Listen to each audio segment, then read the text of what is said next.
Друзья, привет! Компания Керамика Декор. Мы приехали на наш очередной объект. Это ресторан. Он в стадии строительства. У нас подготовлено место под камин. Труба, дымоход уже подготовлены.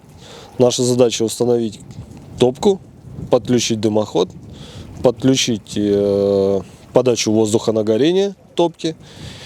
Ну и последующая облицовка изразцами. Проект, у нас такого еще не было. Должно быть что-то интересное.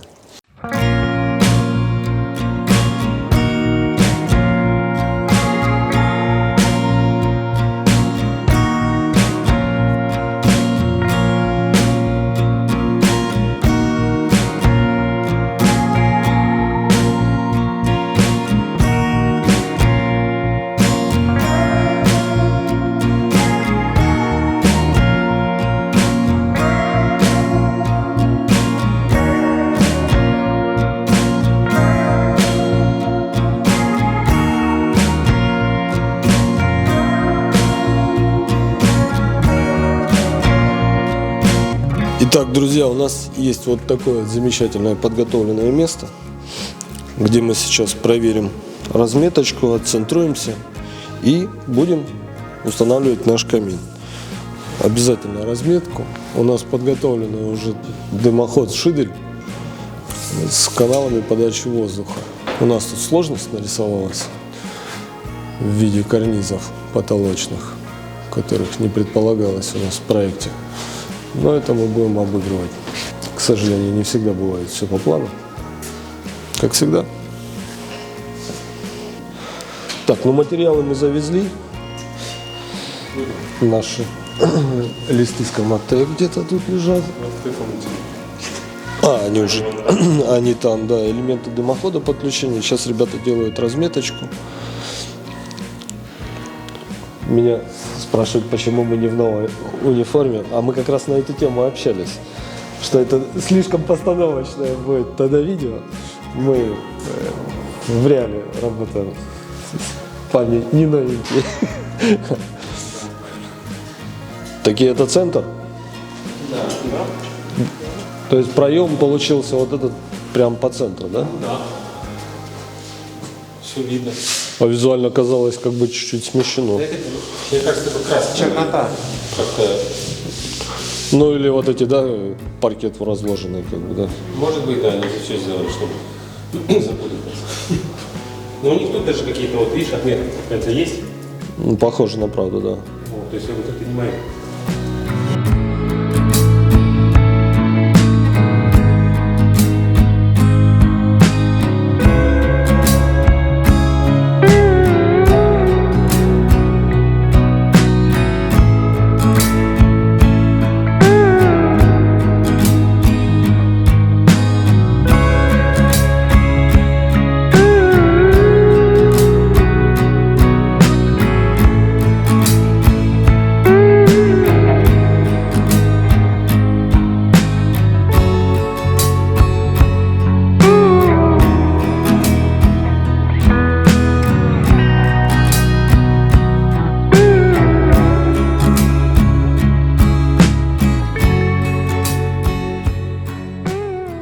В качестве конструкционного материала был использован Скамотек толщиной 40 мм.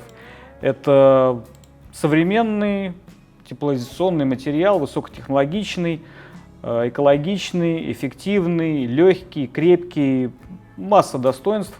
В данном проекте этот материал позволил минимизировать габариты конструктива самого камина, так как топка не маленькая, и занимать большое пространство помещений заказчик категорически не хотел. Этот материал, он имеет хорошую несущую способность, в данном проекте не требующий армирования и силового каркаса. Этот материал с легкостью выдерживает массу керамической облицовки, которая в данном проекте порядка 400-500 килограмм, если не больше.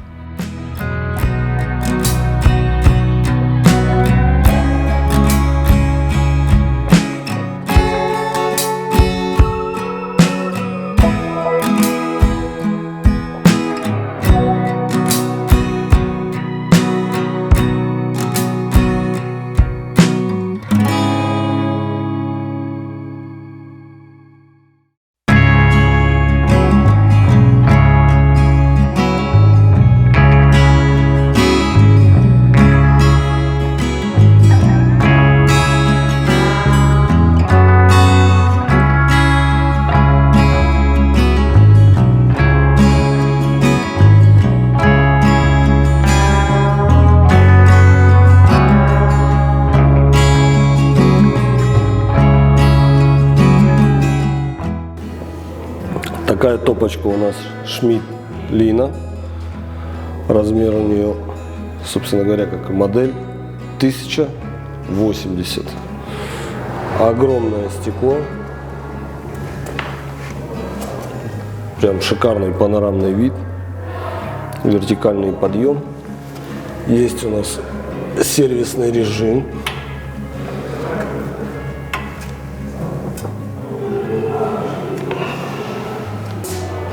В этом режиме можно обслужить топку, очистить стекло. В обычном режиме пользуемся обычным подъемом. Топку, в принципе, можно топить с открытым стеклом, но рекомендуется с закрытым. Топка у нас колосниковая. Что это значит? У нас есть вот такие колоснички с отверстиями подачи воздуха на горение. По наполняемости зольников его можно снять, удалить золу, поставить обратно. В принципе, достаточно удобно, на мой взгляд. Примечательно, что колосников 2, и горение происходит равномерно, то есть можно разложить. Футировочка у нас вермикулит, огнеупорный материал. Там различные футировки допускаются. Вот. Ну и, естественно, управление подачей воздуха. Давайте ее осмотрим по кругу, откуда поступает воздух. Здесь предусмотрены вот такие отверстия. У нас 2 с боковых сторон и 1 сзади. И вот такой адаптер, то бишь мы можем накручивать адаптер под подачу воздуха со стороны, которая нам удобна. Топка цельнометаллическая, ребра жесткости, они же как радиатор охлаждения. Достаточно такие высокие ножки, большой диапазон настроек, то есть достаточно таки высоко можно поднять. Дымосборник железный, сварной в данной комплектации. Патрубок на подключение дымохода чугунный. Топка поставляется с поднятым стеклом в таком виде. В этих местах стопора болты. Делается это для того, чтобы в процессе транспортировки не разбить стекло. Оно вроде как тут спрятано и более защищено. Также топочка прикручена к поддону. И вместе с поддоном, ну и обрешетка. Ребята подготовили уже место. Сейчас будем его уже устанавливать на место.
На стадии проектирования дымохода мы столкнулись с тем, что центр установки камина смещен относительно шахты дымохода, к которой необходимо было подключиться. Из этой ситуации мы вышли использованием дополнительных отводов, переходников для подключения к существующему дымоходу. То, что у нас получилось на объекте, вы увидите дальше в ролике.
Итак, друзья, уже видно, топка стоит, много что сделано. Хочу вас познакомить со Славой. Слава, расскажи, пожалуйста, что мы сделали на данный момент и что нам еще предстоит.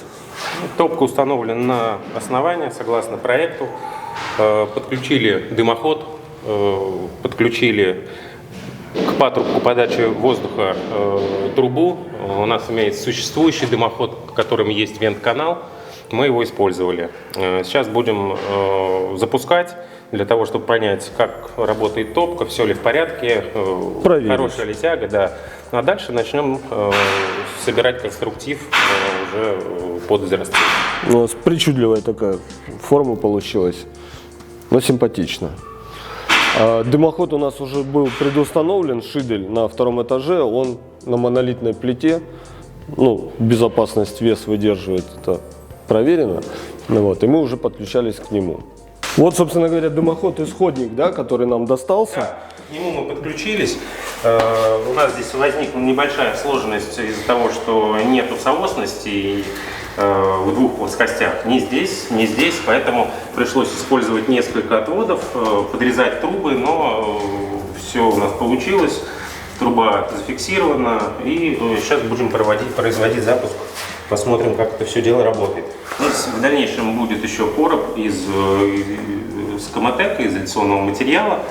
Ну и, в принципе, все будет защищено. Наверное, да, мы будем сюда закладывать, да, изоляцию, как бы, хотя в бетонном перекрытии это не обязательно, но мы делаем, как бы, да, чтобы лишних вопросов не возникало. Проходку в любом случае изолируем и этот участок трубы зашьем. Да, это сложный момент, нам тут пришлось поиграться, да.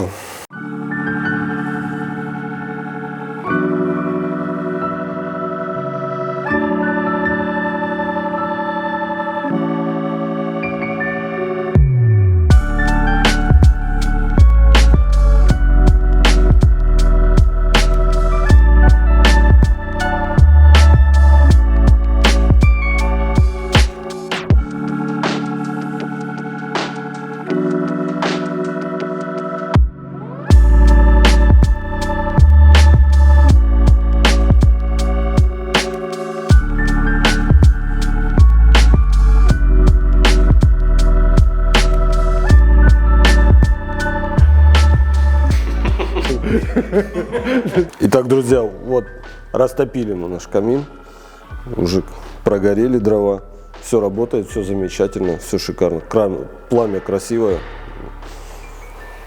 топочка потихонечку, краска обгорает. Да, рекомендую делать первичный обжиг топки, чтобы уже не в чистовом помещении, потому что, ну, бывают разные производители, разная степень обгорания краски и задымления. Все работает, все замечательно. Продолжаем дальше.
Итак, друзья, прошло несколько дней, мы завершили конструктив камина, также термокороб. Он у нас такой сложной геометрии, это обусловлено проектом изразцовой облицовки. Из особенностей у нас сделаны здесь откосы, это мы для расширения визуального восприятия. Также мы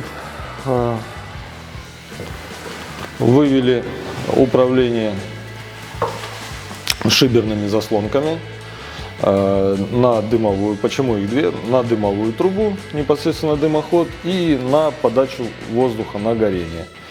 Перекрываем обязательно, да, чтобы не поступал холодный воздух в холодное время года. Как мы говорим, зимой у нас холодно каждый день, а камином мы пользуемся не каждый день. И чтобы отсекать воздух холодное от помещения, обязательно мы используем. Также мы зашили в короб дымовую трубу и вентиляционную подачу воздуха. Они у нас в одном коробе. В данном случае мы этот прием думаем, что даже пойдет на пользу, поскольку подача воздуха, холодный воздух будет подогреваться за счет непосредственной близости к дымовой трубе. Дымовая труба у нас сэндвич, поэтому там не такие высокие температуры, но тем не менее. И подогретый воздух уже будет поступать в топку. Ранее у нас есть там видео, вы могли это видеть. Также мы приготовили электрокабель для управления дымососом. Здесь будет установлен диммер, регулировка скорости вращения лопастей. В данном случае это необходимо, потому что там сложная геометрия кровли и высоко не хотели поднимать трубу. Ждем продолжения. Следующий этап – облицовка изразцами.